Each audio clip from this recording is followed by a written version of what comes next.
my YouTube channel. I'm Jen Marilla, and thank you for coming back. I'm happy that you're here. If this is the first time you're here, well then welcome. This channel is for entrepreneurs, bloggers, and content creators. Today, we're gonna be talking about how to consistently make content.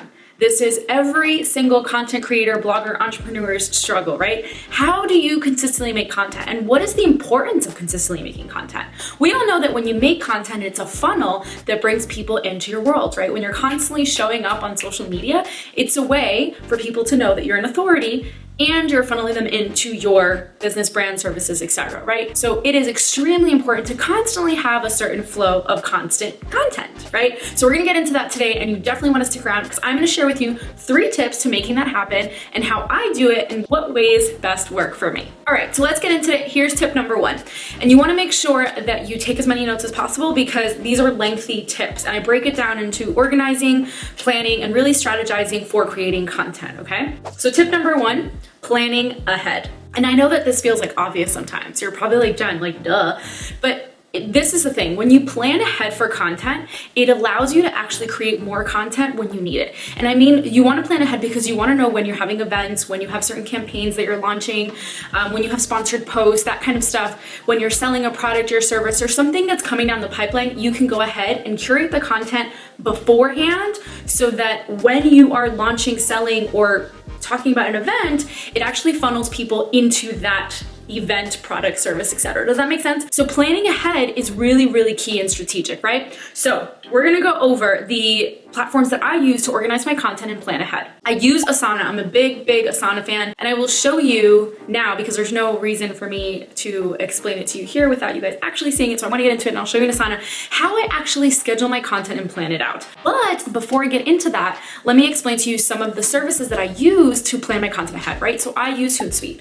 I use Hootsuite for Twitter and LinkedIn to go ahead and schedule content beforehand. And I use Facebook Native to schedule my Facebook posts for about a week and a half ahead, okay? I also go in organically and add Facebook posts. So my team schedules about 1 or 2 Facebook posts a day. So it's random, it's never exact, and you can use what formula best works for you. We've tested this many times, and I find that when they schedule once a day, it does really well. And then when I go in at least once a day or every other day and like post something organically, depending on what I'm selling or what's happening, it really works really well because it makes it more personable, right? But again, this works up to you and your business model and what you can actually do, right? Another platform that I use is called Planoly for Instagram. Now, I use Planoly to schedule some of my Instagram posts. So I have 2 accounts that I run, right? I have Jen Marilla and I have hashtag DOITFORHUMANITY. If you don't know about hashtag DOITFORHUMANITY, you want to check it out because it is a platform that highlights human connection and how we're all connected and here to help one another.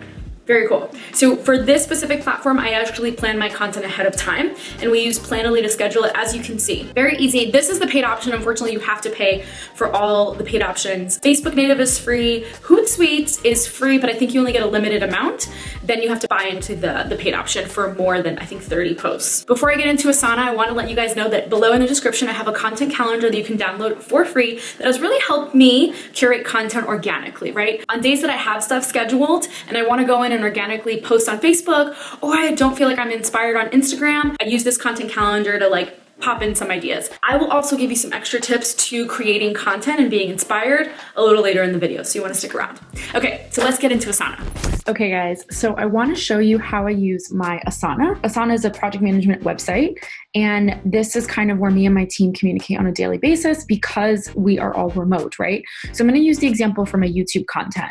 So the way I broke it down are these are my resources, this is my content ideas, and within the pillars of what I've created. And then I've kind of spaced everything out to what's coming down the pipeline, right? And so all the videos I've completed thus far are all here.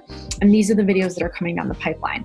I'm going to give you guys a better example of this for blog posts because I know that's something that a lot of people are really interested in.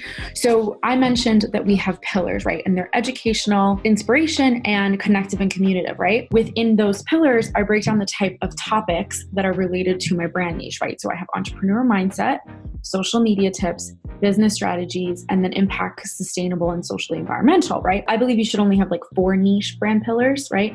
But these are just kind of extra fun things, right? So travel and human connection. I started as a travel blogger, and I don't talk about travel as much anymore. I definitely talk more about mindset and social media and things like that. So this becomes mindset educational, these become educational mindset, same thing. Within all of these, you can have inspiration.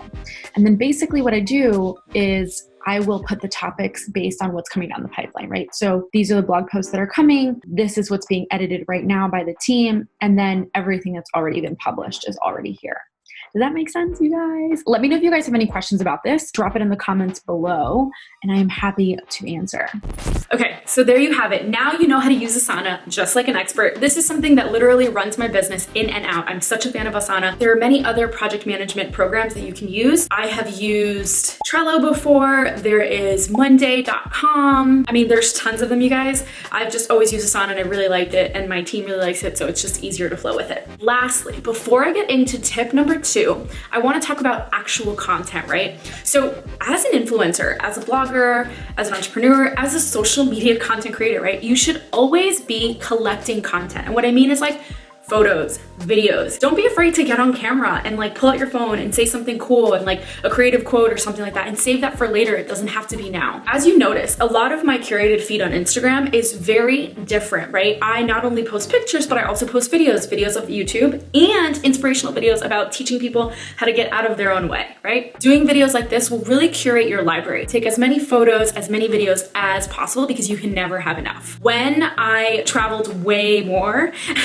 I remember that I literally had a camera glued to me at all times because I was constantly taking photos, constantly videotaping, whatever. Especially as a videographer, like every single shot counts. Even if you don't use it, you're going to use it at some point. So curating a library of photos and videos is super, super helpful, and you never know when they're gonna come in handy. I know that my team and I are always looking at old stuff. I have hard drives of photos and videos from all my adventures around the world and just photography and everything like that. So definitely something to keep in mind when you are curating content. And I keep everything in Google Drive in a folder, all organized, all that stuff. Okay, so tip number 2 is pillars. Your brand should have a niche or a subtopic of what you actually love talking about. And then there should be branches that create your brand. And I call these pillars, right? But everything is broke down into a specific type of content.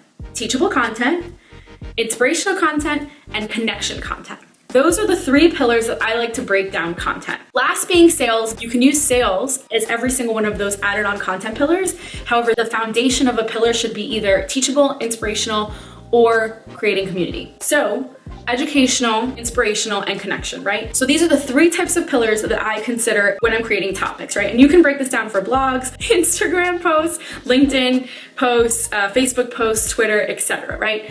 Breaking each of the content ideas into these pillars really helps you strategize and allows you to pull information easy and more organically when you need to, right? I'm gonna give you an example of a teachable pillar. A teachable pillar is education, right? Teaching somebody something about what you are an authority in. And this is super impactful because there's nothing more amazing than when you're actually teaching somebody something that they wouldn't have known without you, right? This is where it allows you to build the authority in your space and allows you to grow an audience to know, like, and trust you, right? At the end of the day, this is really important because it's the foundation of what builds a brand, right? If you do not teach people something, then what are you doing? All right, so think about that. All right, which leads me into inspiration. And I think this is one of the most important parts of building a brand. Taking somebody from where they are to where they could potentially be if they work with you, if they listen to your teachable content, if they follow you and subscribe to you and all that stuff. Because I'm a firm believer that people don't buy on education, people buy on inspiration. Okay, and we live in a world where people are constantly being sold to, you guys.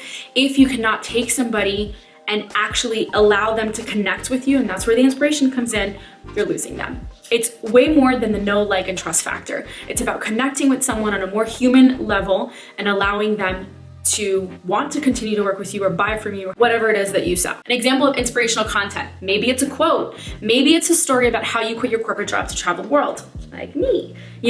It's actually taking somebody who is actually thinking about doing something like that and saying like, hey, look, I did it and I'm successful.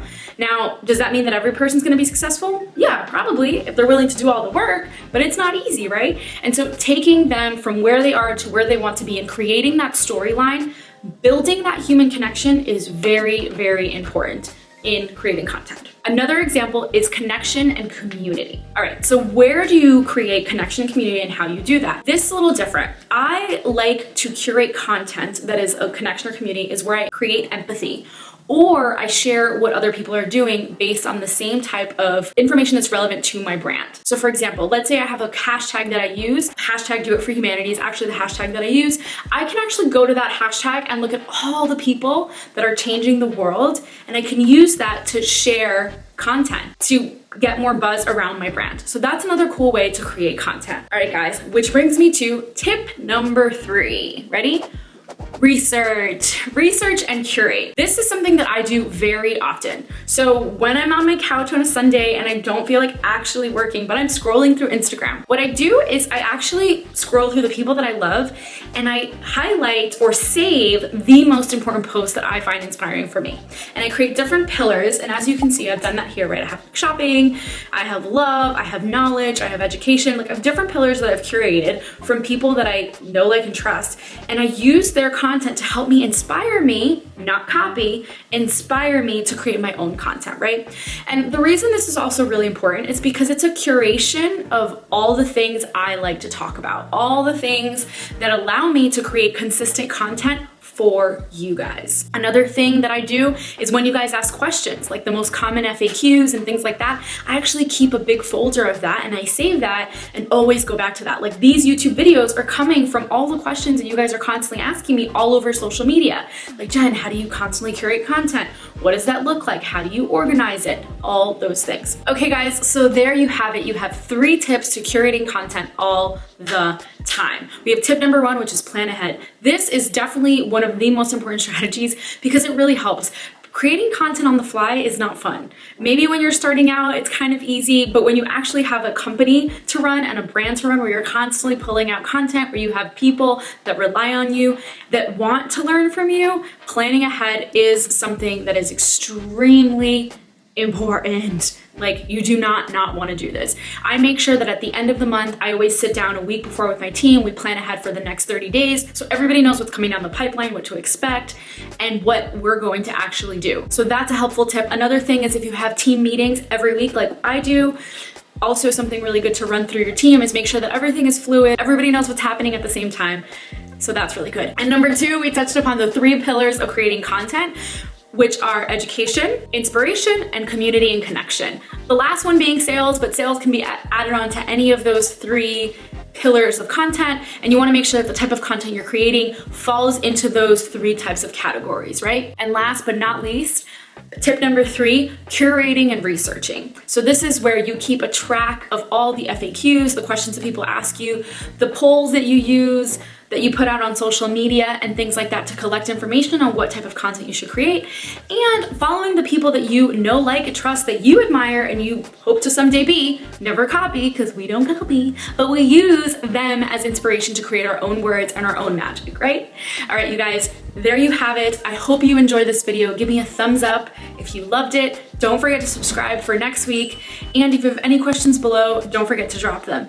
Oh, and last but not least, if you want more of this and me, don't forget to join my Passionate and Purposeful Entrepreneur group in the description below. And don't forget to download your content calendar so that you can curate organic content on the fly. All right, you guys, until then and until next time, I will see you. Have a beautiful and blessed day. Bye. I'll dance while I do this. Okay. All right, so let's get into it because these are heavy, and I want you guys to get a pen and paper because you're definitely gonna need to write a lot of this down. So go get pen and paper. Go. I'll give you a second. Okay, so I break down content. There's a dog. You hear a dog? It's my neighbor's dog. Okay, so she stopped. Sorry.